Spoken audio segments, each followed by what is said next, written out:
This is the first thing. I'm showing you a diagram. What is shown here? It is written step 1, IVC diameter more than 2 centimeter. Proceed to step 2. Step 2 shows hepatic vein Doppler, where it is given what is normal, what is mildly abnormal, severely abnormal. The third is step 3 is portal vein Doppler, again showing mild, normal, mildly abnormal, severely abnormal, 3 classification.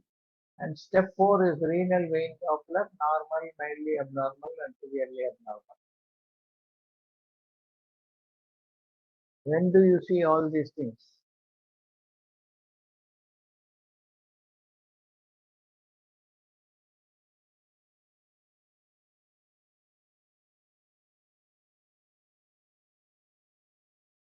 Any idea?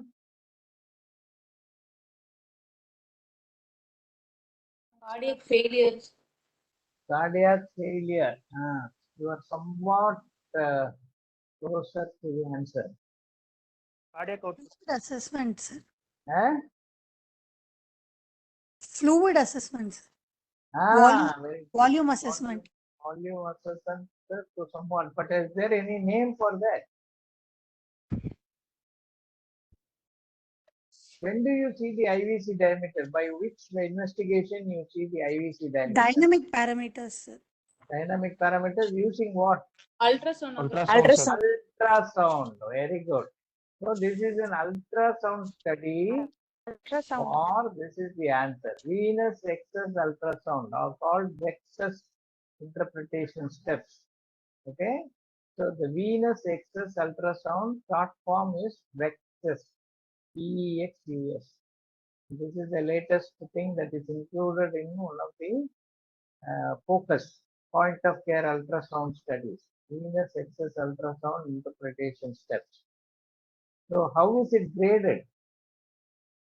Based on these various abnormalities in the hepatic vein, portal vein, renal vein, because it's mainly venous excess ultrasound. How is it graded? It is graded like this: grade 0, grade 1, grade 2, grade 3, where it is based on the IVC diameter plus the combination of one of the veins, hepatic vein, portal vein, and renal vein abnormality. So, mild congestion, moderate congestion, and severe congestion. So, IVC diameter will start increasing. That is the first thing. That is why you always first assess the IVC diameter, then try to identify the abnormalities in these three venous systems: hepatic, portal, and renal venous system. When to use focus for venous congestion? It is point of care ultrasound. When do you use it for venous congestion? DVT. DVT. Aggressive fluid resuscitations. Pardon? To know whether they are fluid Fluid responders or not. resuscitation. So evaluation for venous congestion using point of care ultrasound can be performed when trying to assess the fluid status of the patient, and this fluid status will get altered in these following conditions: septic shock, congestive heart failure, acute renal failure. These three conditions will give more data towards starting fluids or stopping fluids or using a diuretic or a vasopressor. So for all these things nowadays in critical medicine, this becomes a very important investigation. What is osmotic demyelination syndrome? Rapid correction of hyponatremia causes Excellent. Causes osmotic demyelination, like pontine Demyelination. disequilibrium. Central pontine myelinosis. Very good. Central pontine myelinolysis, not myelinosis. It's called myelinolysis. Myelin sheath gets ruptured because of the swelling of the nerve fibers. Okay, so it gets a myelinolysis happen.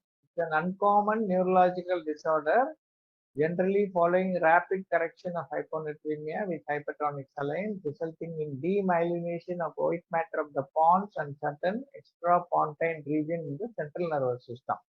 It is not a disorder of the peripheral nerve. It is a disorder happening in the pons and extrapontine region in the brain. What are the signs and symptoms of osmotic demyelination syndrome?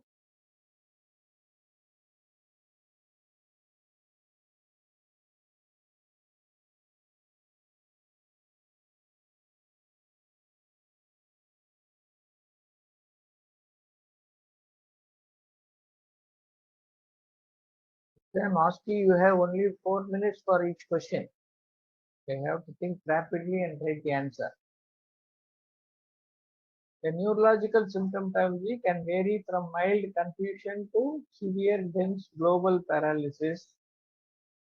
What is the treatment of this condition?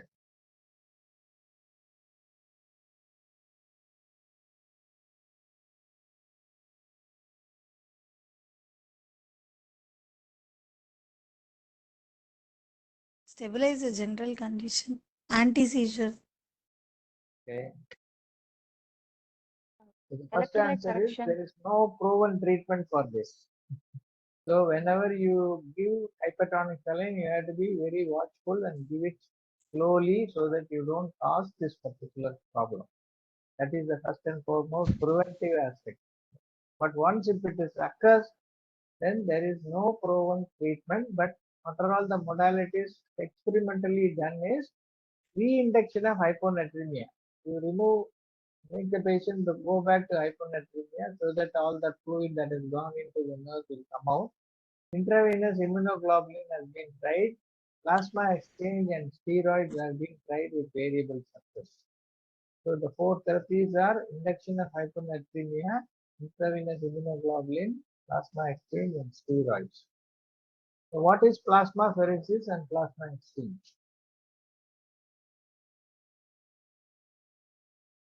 It is considered as a good Paralysis treatment is for. the removal of You're right. Removal of what? Removal of plasma. and then re-infusion of the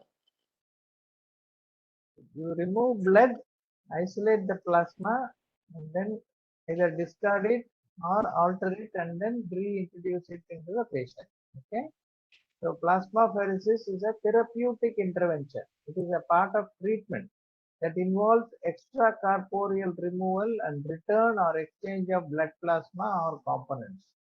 The underlying mechanism of this procedure is accomplished by either centrifugation or filtration using semi-permeable membranes. So it is almost similar to your dialysis. You draw out the blood, centrifuge it, remove the plasma or alter the plasma by adding some substances, and then return the same blood to the patient.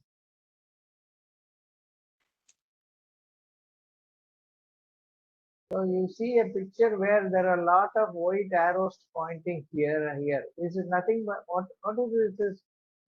Can you identify what is being shown here?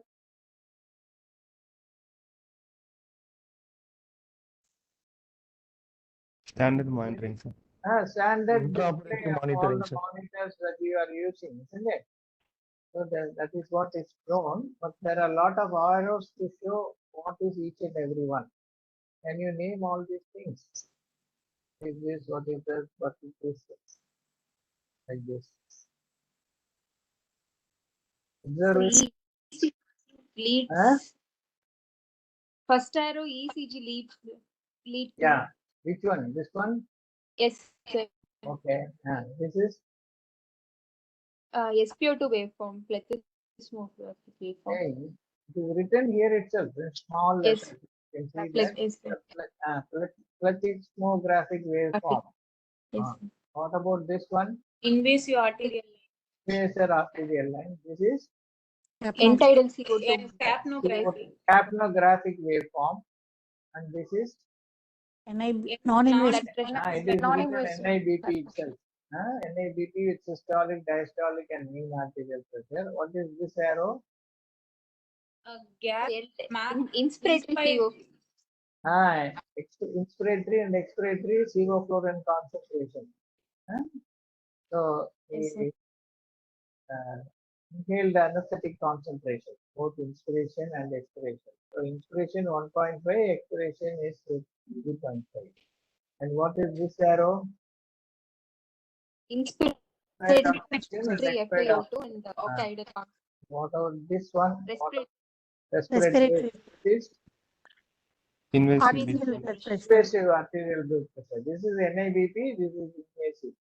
This is Temperature monitor. temperature, and this is Pulse rate. pulse from where? From probe. Pulse oximetry, sir. Pulse oximeter. This No. is pulse rate from Heart ECG. rate. ECG. ECG. There are two sources for pulse rate in this. One is plethysmographic or pulse oximetry. Another is the ECG heart rate. Okay, so these are all the things. Very good. You have identified almost. So this one is ECG lead label. This is plethysmographic waveform. This is arterial PP waveform. This is capnography waveform. This is non-invasive blood pressure. This is inspired expired agent concentration, inspired expired oxygen concentration, respiratory rate, SBP, BPP, mean arterial pressure, peripheral temperature, pulse from plethysmograph and heart rate from ECG, and these are alarm boxes for the various parameters. Excellent, very good. Now I am going to show a few USG images. You should be able to identify that.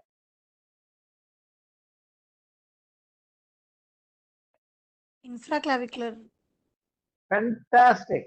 Excellent. Infraclavicular approach to brachial plexus block. You can see the pectoralis major, pectoralis minor, axillary artery vein, and brachial plexus cords are here.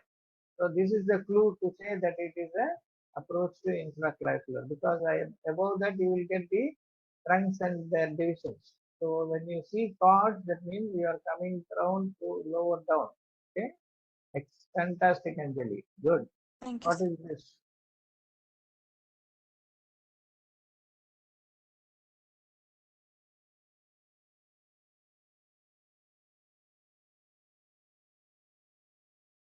Radial nerve, sir.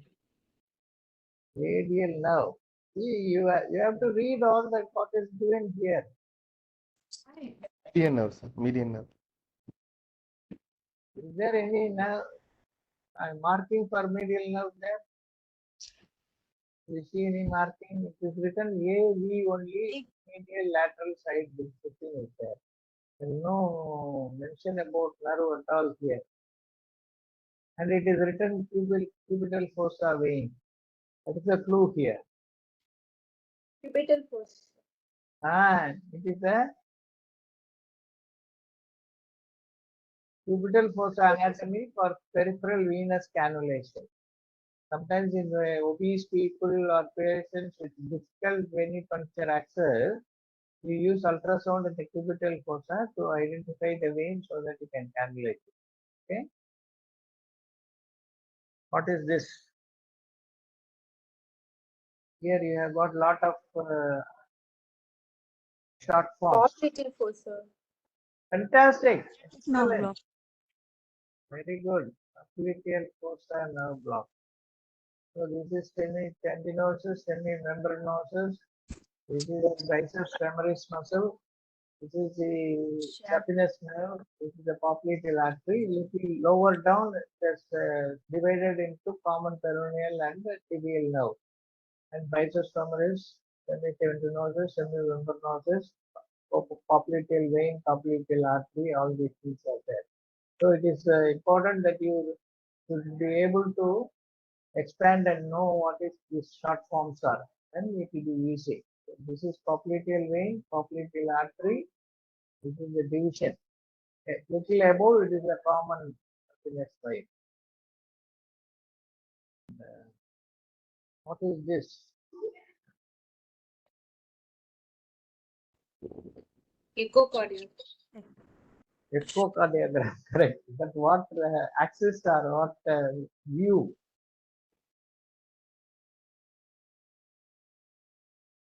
Parasternal Parasternal. Long axis. Yeah. Parasternal long axis view of the heart. Correct. RV, LV is there. Left ventricular outflow tract, aorta, LA. Okay. So these are the parasternal long axis view of the heart in myocardial. Correct. What are measured here and what is the normal value? This is the first picture. This is the second picture. Sternomental Mental distance. and thyromental distance. Very good. Sternomental and thyromental. Very easy. Yeah. Sternomental 12.5, distance 6.5. from upper border of the manubrium sternum to the tip of the chin, the mouth closed and the head fully extended. That is how we should measure it, and it should be equal to or more than 12.5 centimeter. Similarly, thyromental distance from thyroid cartilage, not lower down, thyroid cartilage to chin, again with the neck fully extended and should be equal to or more than 7 centimeter. What is shown here and where is it seen? Cormac line grading. Cormac line grading. Where do you see that? Direct laryngoscopy.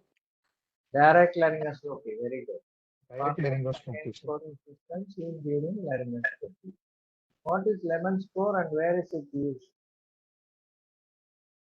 Airway examination scores. Exactly. Intubation.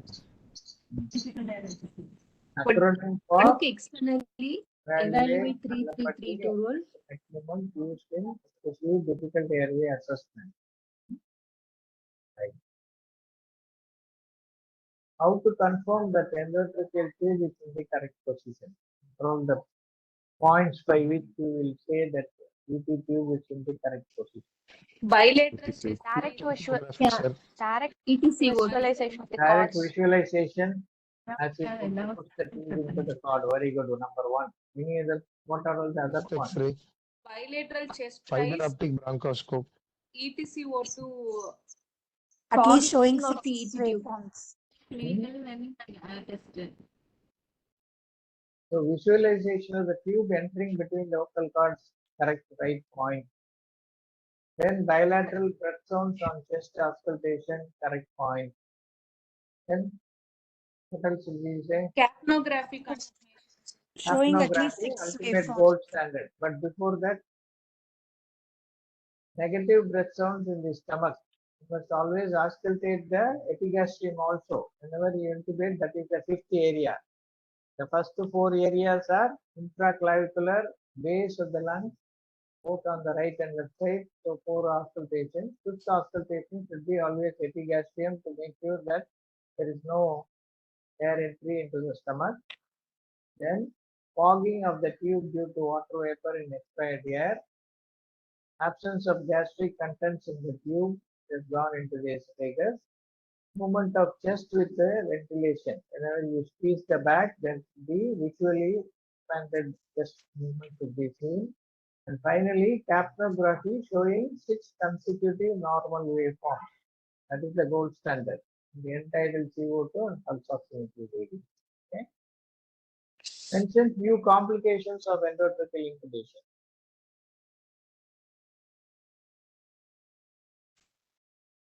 Tube block.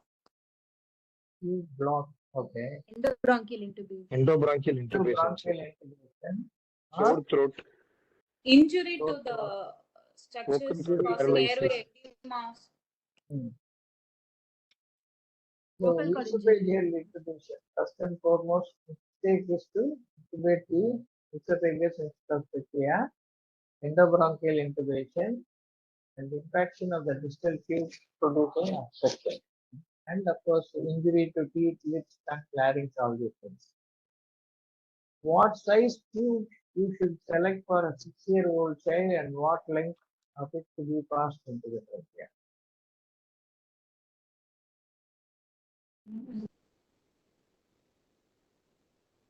five, 6.5 size. 5.5, sir. 5.5. Exact size 5.5 is the range. 5.5 curved tube and Length 12.5 to 16 centimeters, sir. So children, To 3 internal we have to. diameter is calculated by this formula 4 plus h by 4.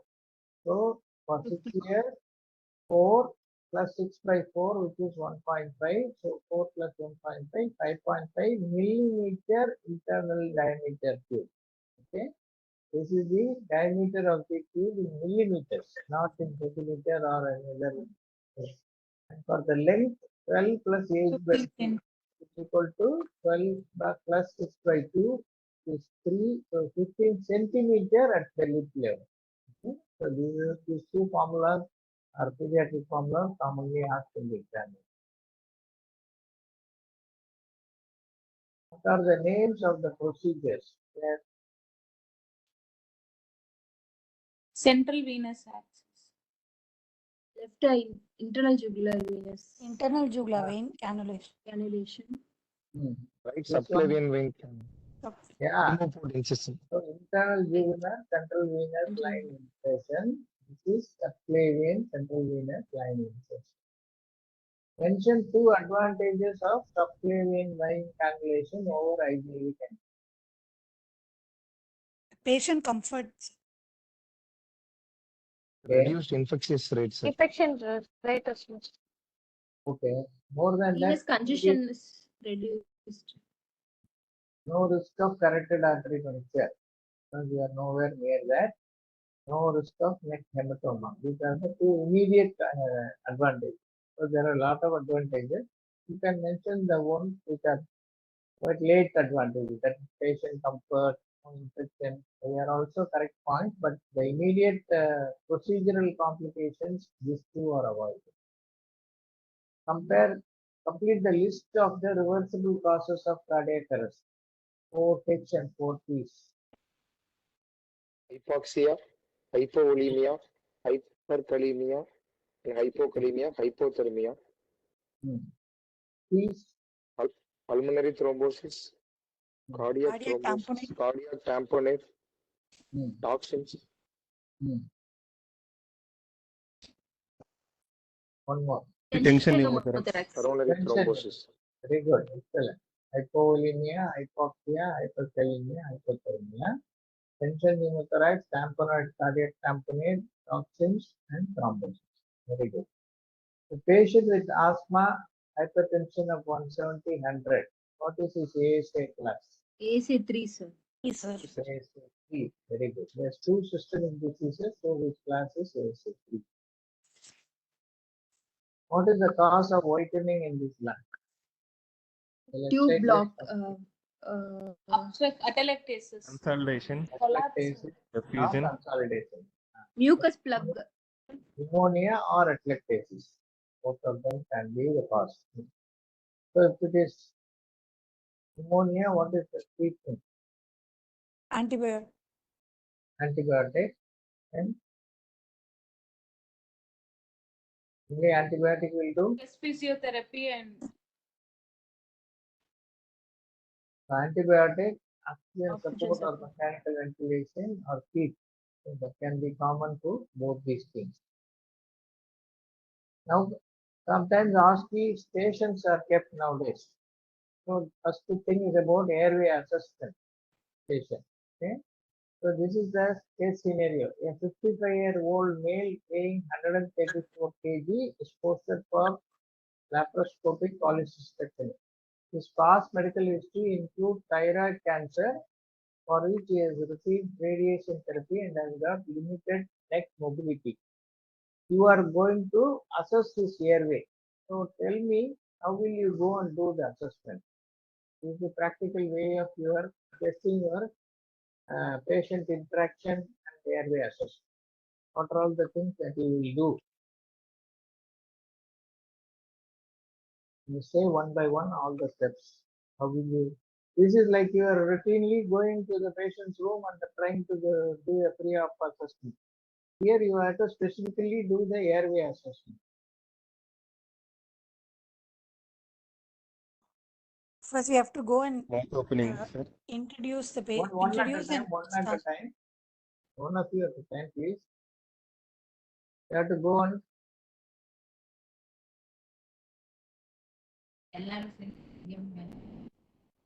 For mouth opening. This station is mainly to see whether you are going in an orderly fashion. You are trained in an orderly way to do the assessment. So imagine that you are going to the patient's bed or room and you are trying to assess his airway. So then recall what you do when you go to assess a patient and start from the first step. Will you just like that go and ask the patient to open the mouth without telling him anything? First, we have to Ah. introduce ourselves and ask the history of So the wash patient. your hands is the first Yes. one. Okay. Then introduce yourself to the patient and say who you are and why you have come. Excellent. These are the first two steps. Now you proceed. And ask relevant history, sir, first. Okay. And then we have to tell that we have come for. obesity, bearded scar burns. Right. Okay. Then examine the mobility of the neck, extension, flexion, left or right movement. Can you tell the next step? Mouth opening. Mouth open. Mouth opening. Position of the mandible, whether there is overbite.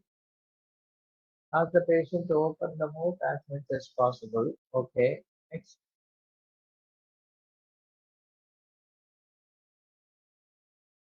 Thyromental and sternomental Assess distance. mouth opening. After you ask the patient to open the mouth, you must assess Yes, the sir. mouth opening. Look for loose tooth, missing tooth or Then- denture. Okay, inside the mouth. Then what else you see in the mouth? Mallampati score. So Mallambati score. So that is, they want to find out whether you are going in this orderly fashion. That is the idea of this station. Okay. So instead of haphazardly saying, first I will next movement, then suddenly jumping to Mallambati, instead of that, you should always develop this habit of going in an orderly fashion. Then thyromental distance and sternomental distance. Then biting upper lip. Thank the patient and answer any concern. Okay, this is the answer expected out of you for this patient. Okay.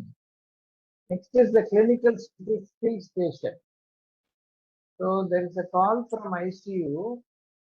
The 40-year-old obese male post status of exploratory laparotomy is intubated on mechanical ventilation for ARDS secondary to sepsis.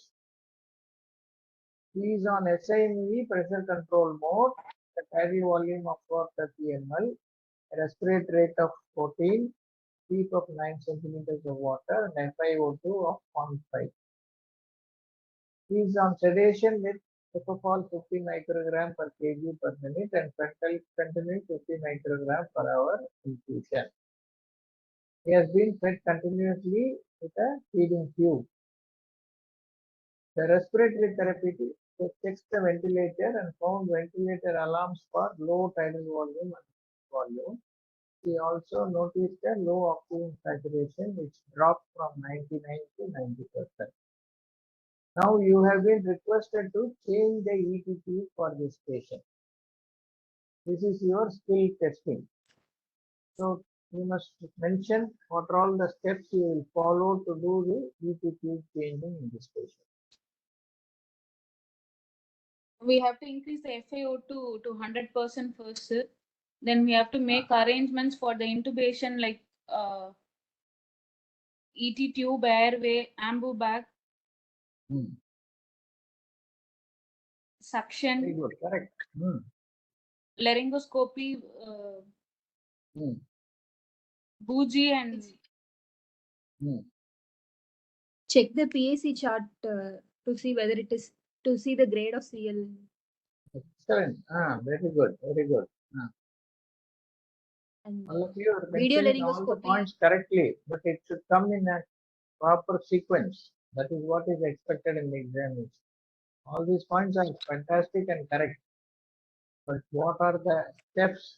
1 by 1, 2, 3, 4, like that, what are all the things you will do? So I just start with the first changing the endotracheal tube, quickly assess the situation.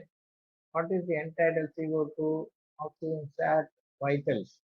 Okay, before you, otherwise, when you are changing the tube, suddenly cardiac arrest occurs. If you have not noticed all these things, if the patient is already not stable, and you just like that, because they have asked you to change the tube, you go and try to change, something goes wrong.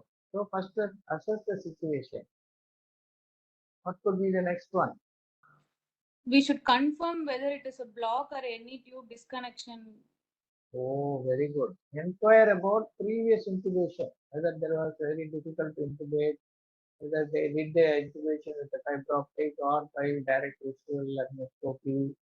Okay, so because you are not the person who have intubated the patient in the first instance, so you would like to know how was the intubation previously, or is there any records of how the intubation was done. Then always call for additional help and airway urgents. Then what could be the next one? There is a catch in this. It has been fed continuously through the feeding tube. This is one important history Stop. we have. Suction, sir. Eh? Suction the feeding. Prevent aspiration. So inform the respiratory therapist to increase the FiO2 to 1, from 0.5 to 1. Okay. Then the next step is to check the ETT position before you remove it. The first time intubation, whether the tube has migrated or whether it's the correct position, whether there is any cuff leak, and what depth of the tube has been secured. So this should be also seen and documented before you remove and change the tube. What is the position of the first time intubation, whether the cuff is intact or it is leaking, and what is the length it has been introduced and secured. Then what is the next thing? Next thing is the aspirate the feeding tube. Okay, so before you remove and change the tube, always make sure that stomach is empty, because they have been feeding in continuously. Aspirate and clear the stomach. Then confirm sedation and analgesia. Okay? So because the patient is receiving the propofol and fentanyl, always confirm that he is in a correct plane of anesthesia. Otherwise, what will happen?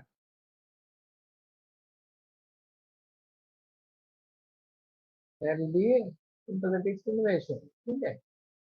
So and suction oral cavity before you try to remove the tube. With the tube in situ, suction the oral cavity and clear the oral cavity. Now, how are you going to change the tube? Bougie railroad technique, sir. Fantastic, excellent. Introduce a cook exchanger bougie and then deflate the cup and extubate the tube which is there already. Introduce the new VT tube under vision over the bougie. Okay, so this is a much safer and easier technique. So never just pull out the tube and try to re-intubate in a direct vision path. So introduce the tube exchanger, deflate and remove the old tube, and then while introducing the new tube, do it under vision with a laryngoscope. Okay? Don't blindly put the tube back over the bougie by railroad. So you have to do it under vision. And inflate the cup and confirm the correct placement of the tube by BPCO2 investigation. So these are all the things that we have to remember. Now there is another station where you are asked to use a mannequin. Okay? And here the case scenario given is a 78-year-old male has just been admitted to the surgical intensive care unit after an emergency posterior thoracic spinal cord decompression. He remains intubated and mechanically ventilated on SAMB mode. He has radial artery invasive line present. Past medical history, he had a coronary artery disease and underwent CABG 5 years ago. He also has a history of atrial fibrillation hypertension, obesity, and diabetes. The essayist nurse calls you to the bedside to evaluate the sudden hypotension, and there are ECG changes. She is not able to diagnose. And BP is 52 by 36, oxygen saturation 88% on 0.5 FiO2. This is the ECG picture. How are you going to manage this patient?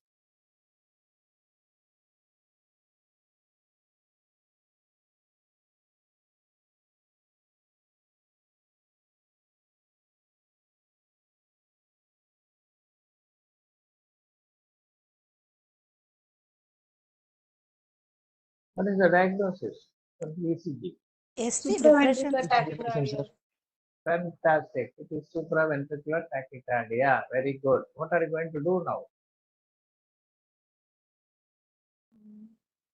Since he is a known CAD and age is more than 40 years, we should not try any maneuvers this patient. We have to Okay. adenosine IV. IV. What is the dose? 6 mg IV initially can be repeated up to 12 mg. Okay. Second dose. Any other third dose? Can give a third dose also 12 mg. That is the recommended dosage. After 3 doses, it's useless. So first you start with 6 milligram. Within Yes, a minute, if there is no reversion to normal sinus rhythm, you give 12 milligrams. And again, after 1 minute, if there is no reversal, you give another 12 milligrams. And if it is not going to revert with that, you abandon giving further amycretin. The adenosine. Okay. Yes, sir. So this is the regular SVT. You can try vagal maneuver, IV adenosine. It is ineffective. If the patient is hemodynamically stable, then you go for beta blocker, diltiazem, verapamil. If the patient is not stable, synchronized cardioversion. And if this beta blocker therapy is also not effective, then you again go for synchronized cardioversion. So apart from atrial fibrillation, SVT is also one of the indications for synchronized cardioversion, which is a class 1 recommendation. Okay? So Yes. that is the reason why this has been asked to be present. These are some of the sample things that I have prepared. So we'll come with more like that next week. And,